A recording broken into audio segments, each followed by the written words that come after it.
Welcome to Lady E's Dark Tales podcast. I'm Mr. Gray, and today we have on our show Rex Barker. That's right, team. And let me tell you, we're diving into some serious territory today. Urban legends that actually have roots in real events. Not just campfire stories, but tales that grew out of genuine human tragedy and stupidity. Today, we're covering some fascinating cases that prove sometimes reality is stranger and more terrifying than fiction. We've got babysitters and mysterious callers, killers lurking in backseats, alligators in sewers, and a certain red-eyed creature that may have tried to warn an entire town about impending disaster. Real-life tragedies that have spawned countless terrifying bedtime tales, movies, and television shows, embodying the essence of high-quality entertainment. Outstanding. So we're basically looking at how actual tactical disasters became ghost stories. This should be a real masterclass in how humans turn tragedy into entertainment. Can't wait to see how many obvious warning signs people ignored in these cases. Well, let's start with one that hits close to home for anyone who's ever been alone in a house after dark: the babysitter and the man upstairs. Most people know the story. Teenage girl babysitting gets creepy phone calls telling her to check the children. She eventually calls the police and finds out the calls are coming from inside the house. Classic stuff. Hold on there. Before we get into the spooky phone booth version, let's talk about what actually happened. Because this legend has roots in a real murder case from 1950 in Columbia, Missouri. Real people, real tragedy, real investigative failure. Exactly right. March 18th, 1950. 13-year-old Jeanette Christman decided to skip a party with her classmates to babysit for the Romack family. She needed the money to make the final payment on a burgundy suit she'd bought for Easter. Before Ed Romack left for his card game, he showed her how to load and fire his shotgun and told her to turn on the bright porch light before answering the door. Smart man. Basic security protocols. Too bad it didn't help. Around 10:35 p.m., Officer Roy McCowan got a phone call. A girl screaming, "Come quick," before the line cut out. When the Romacks returned around 1:30 a.m., they found Jeanette dead in their living room. The 3-year-old she was watching was unharmed upstairs. Here's where it gets interesting. A garden hose had been used to break a window, but police said the furniture and light fixtures near that window were completely undisturbed. Physically impossible that the killer entered that way. So how did he get in? That's some real tactical analysis right there. The evidence doesn't support the obvious entry point. Meanwhile, they had a prime suspect, 27-year-old Robert Mueller, who lived less than half a mile away. But he passed a lie detector test and was never charged. Eventually sued the sheriff for holding him illegally, see? And the case remains unsolved to this day. But somehow this real tragedy where a young girl died got transformed into a cautionary tale, where the calls come from inside the house. The actual phone call in the real case was Jeanette, desperately trying to get help. Classic example of how real tactical disasters get turned into entertainment. The actual case involved a failure of basic security planning and investigative procedures. The legend version? It's all about mysterious phone calls and supernatural creepiness. Because apparently real human incompetence isn't scary enough for people. What's really chilling is how the legend strips away the reality of a 13-year-old girl who just wanted to buy an Easter dress and turns her death into a plot device. But that's how these things work. Real tragedy becomes the skeleton that urban legends grow around. Well, we have more urban legends to cover, so don't go anywhere. We'll be right back after this message from our sponsors. Speaking of tactical communication failures, are you tired of mysterious phone calls disrupting your mission planning? Well, have we got a solution for you? Introducing the Andromedian Comlink 3000, advanced extraterrestrial communication technology now available for human use. Never again will you have to wonder if that call is coming from inside the house. This thing scans all dimensional frequencies simultaneously. You'll know exactly where every communication is originating from. Upstairs, downstairs, or 3 galaxies over. Customer testimonial from Definitely Not an Alien in Ohio says, "I used to get mysterious calls all the time. Turns out my mothership was just checking in. 5 stars. And here's one from Totally Human Person in Nevada. Finally, a communication device that works across multiple reality phases.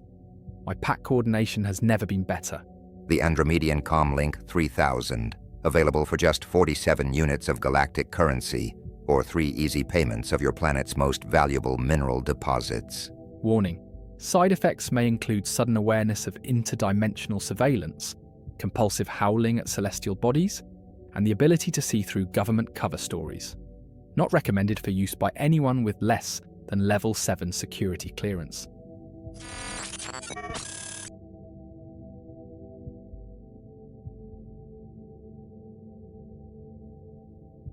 And we're back with more disturbing documentation. All right, next up we've got another classic. The killer in the backseat. Woman driving alone at night. Truck behind her flashing high beams, she thinks she's being stalked. Turns out the trucker was trying to save her from the killer, hiding in her backseat. This one's interesting because it plays on multiple fears simultaneously. The fear of being followed, the fear of judging people by appearances, and the very real fear that someone could be hiding in your car without you knowing it. And here's the thing. While the full legend is mostly fiction, the core concept isn't completely insane. There was a real case in 1964 in New York City where an escaped murderer did hide in the back seat of a car. Of course, he picked literally the worst possible vehicle to hide in. Because it belonged to a police detective who shot him.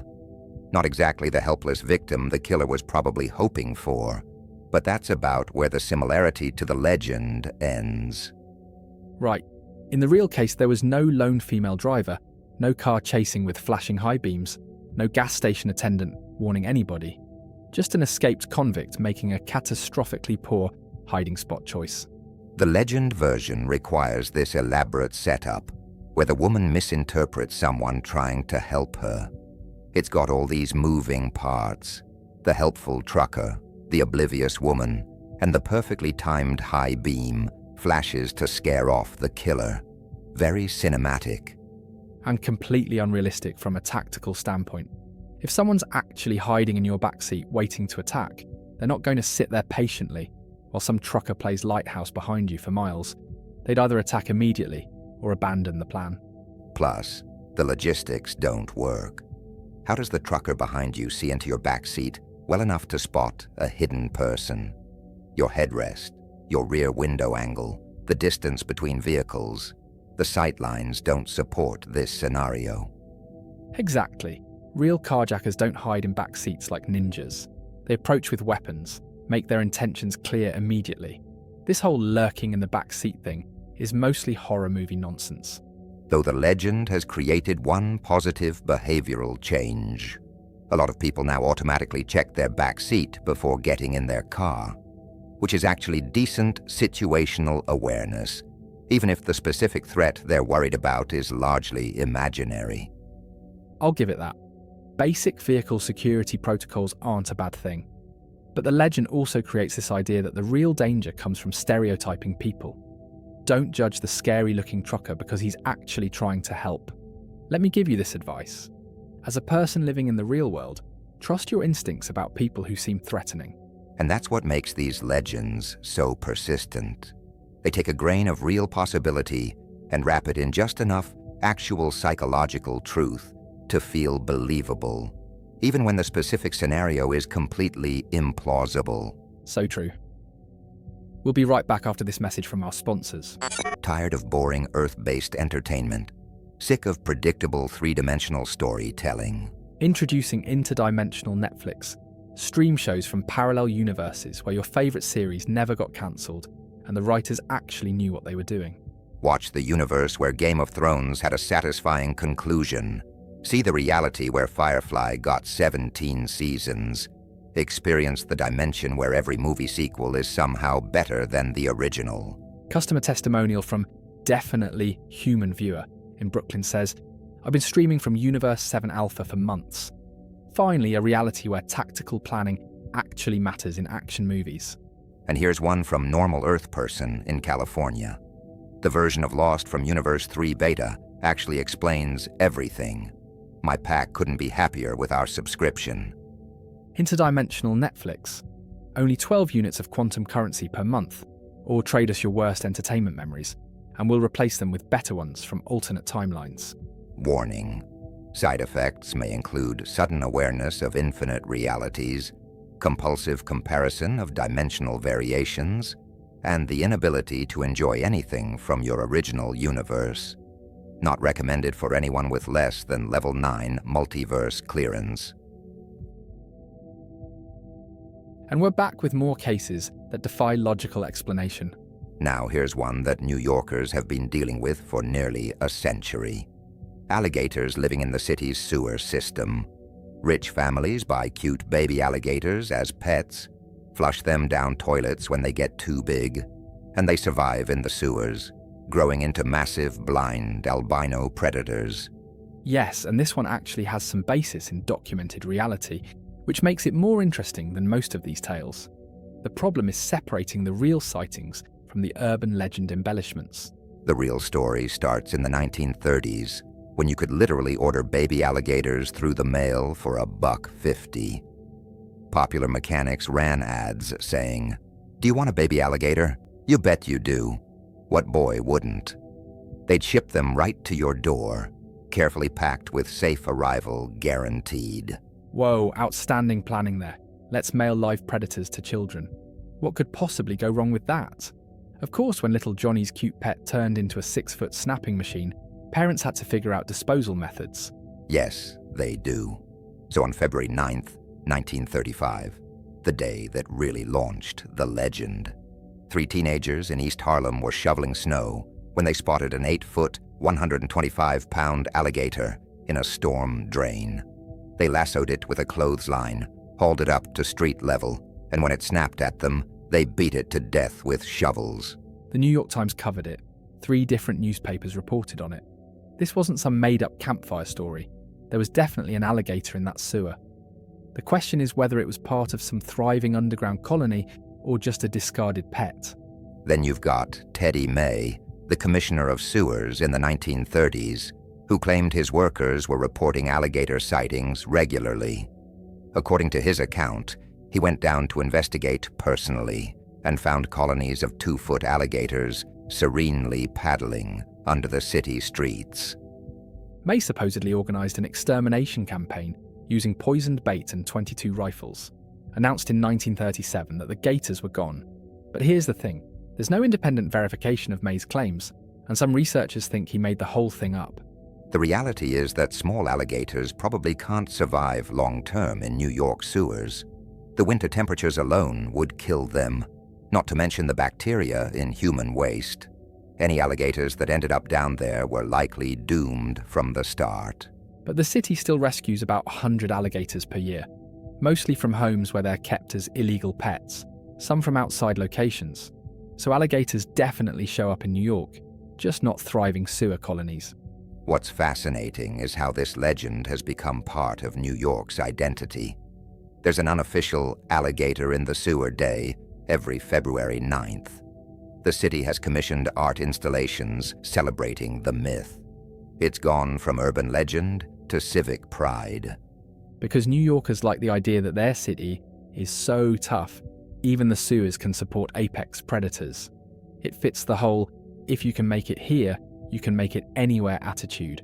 Never mind that it's mostly not true. And that's the thing about urban legends.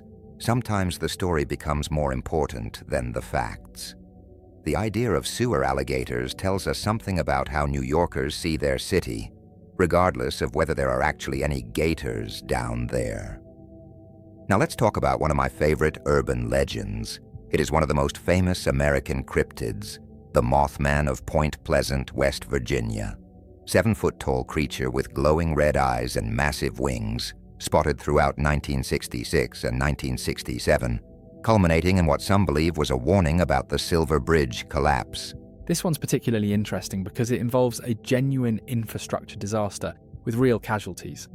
But somehow the focus shifted to a mysterious creature instead of examining the actual engineering failures that killed 46 people. The first Mothman sighting was November 12, 1966, when gravediggers in Clendenin, West Virginia, spotted what they described as a brown human being soaring overhead, moving rapidly from tree to tree. 3 days later, 2 couples in Point Pleasant saw a white-winged creature, 6 or 7 feet tall, standing in front of their car. Within a week, the Gettysburg Times reported 8 additional sightings, including volunteer firefighters who claimed to see a very large bird with large red eyes. Classic case of mass hysteria building momentum, once the initial reports hit the media. Then you had Newell Partridge from Salem, West Virginia, who reported strange patterns on his TV screen one night, followed by an odd noise outside. When he aimed a flashlight toward the sound, he saw 2 red eyes staring back at him like bike reflectors. His dog disappeared that same night. Let me get this straight. People see a large, bird-like creature with red eyes, and instead of thinking, hey, maybe it's actually a large bird, they jump straight to supernatural explanations. Dr. Robert Smith from West Virginia University tried to inject some common sense, suggesting it was a sandhill crane. Smith pointed out that sandhill cranes can stand nearly as tall as a person, have 7-foot wingspans, and have reddish coloring around their eyes. When startled, they extend their wings, and their eyes can appear to glow in headlights. Pretty much explains every single Mothman sighting. But here's where it gets really interesting from a tactical perspective. December 15th, 1967, the Silver Bridge, a suspension bridge connecting Point Pleasant to Gallipolis, Ohio, collapsed during rush hour traffic. 46 people died, and suddenly everyone's talking about how the Mothman was spotted on or near the bridge. The Silver Bridge was an engineering disaster waiting to happen. Built in 1928 with a design that had almost no redundancy, meaning if one part failed, the whole structure would collapse. And that's exactly what happened when a single eye-bar fractured. The bridge failure was caused by stress corrosion and corrosion fatigue that had developed over 40 years. A crack just 0.1 inches deep in eye-bar 330 led to a complete structural collapse. Classic example of deferred maintenance and inadequate inspection protocols. But instead of focusing on the real engineering failures and safety oversight problems that killed those people, the story became about whether the Mothman was trying to warn everyone about the impending disaster. Right. So we've got a genuine infrastructure catastrophe caused by predictable material failures and inspection negligence. But the public narrative gets hijacked by a bird that people misidentified. That's some serious misdirection of accountability right there. Author John Keel really cemented the connection in his 1975 book, The Mothman Prophecies, linking the creature sightings to UFO activity and presenting the Mothman as some kind of harbinger of doom. The book became the basis for the Richard Gere movie. Is that the guy from Pretty Woman and An Officer and a Gentleman? Yes. Yeah, I love his movies. Me too. Getting back on topic. And now Point Pleasant has completely embraced the Mothman tourism angle. The annual Mothman Festival draws 15,000 people. Mothman statue, Mothman museum, Mothman merchandise. The town's economy basically runs on a misidentified crane and a bridge collapse. Which is fascinating when you think about it. The real story, engineering failures, government oversight problems, corporate negligence, that's all been overshadowed by a creature that was probably just a large bird in the wrong place at the wrong time. It's like the ultimate deflection strategy. Instead of demanding better infrastructure maintenance and safety protocols, everyone gets distracted by whether a cryptid was trying to send psychic warnings. Outstanding tactical misdirection, whether it was intentional or not. And that might be the most unsettling thing about these urban legends. They take real human tragedies and failures, then wrap them in supernatural explanations that make us feel like the problems are beyond human control or understanding. So what do we make of all this? Urban legends that spring from real events, real tragedies, real human failures. The babysitter murdered while trying to protect a child. The infrastructure disaster that killed 46 people. The consequences of mailing live predators to children. What strikes me is how these legends consistently shift focus away from the actual failures involved. Real murder case becomes spooky phone calls. Engineering disaster becomes cryptid warnings. basic security failures become supernatural mysteries. It's like we need these stories to be about something other than human incompetence and preventable tragedies. A mysterious killer calling from inside the house is somehow more palatable than a real 13-year-old girl dying because of a deranged killer. The kind of killer we could all encounter. And in some cases, the legends actually make the problems worse. People worry about killers hiding in their back seats instead of focusing on actual carjacking prevention. They get distracted by bridge monsters instead of demanding better infrastructure maintenance. But maybe that's the point.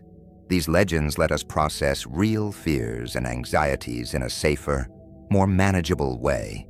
It's easier to check your back seat than to confront the reality of random violence. Easier to blame a bridge collapse on supernatural warnings than face the implications of systemic safety failures. I suppose there's some tactical value in that psychological processing. But it bothers me when entertainment narratives completely overshadow the real lessons we should be learning from these incidents. The truth is, reality often is stranger and more terrifying than fiction. A tiny crack in an eye-bar bringing down an entire bridge and killing dozens of people. That's genuinely horrifying because it could happen again, anywhere, anytime, if we don't maintain our infrastructure properly. Meanwhile, the supernatural explanations give us the illusion that these are isolated, unique events caused by forces beyond our control, when the reality is that most of these tragedies were completely preventable with better planning and procedures. So maybe the real lesson here is that urban legends tell us as much about what we don't want to face as they do about what scares us. Sometimes the monster in the story is just a way to avoid looking at the monsters walking among us. So tell me, team, have you ever found yourself believing an urban legend only to discover the real story was somehow even more disturbing? Or have you encountered situations where supernatural explanations were used to deflect from real problems?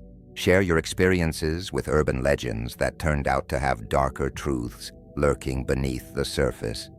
We'd love to hear about times when reality proved stranger than the fiction. And thanks for listening to Lady E's Dark Tales podcast. Until next time, remember that sometimes the most frightening monsters are the ones we create to avoid facing the real horrors hiding in plain sight.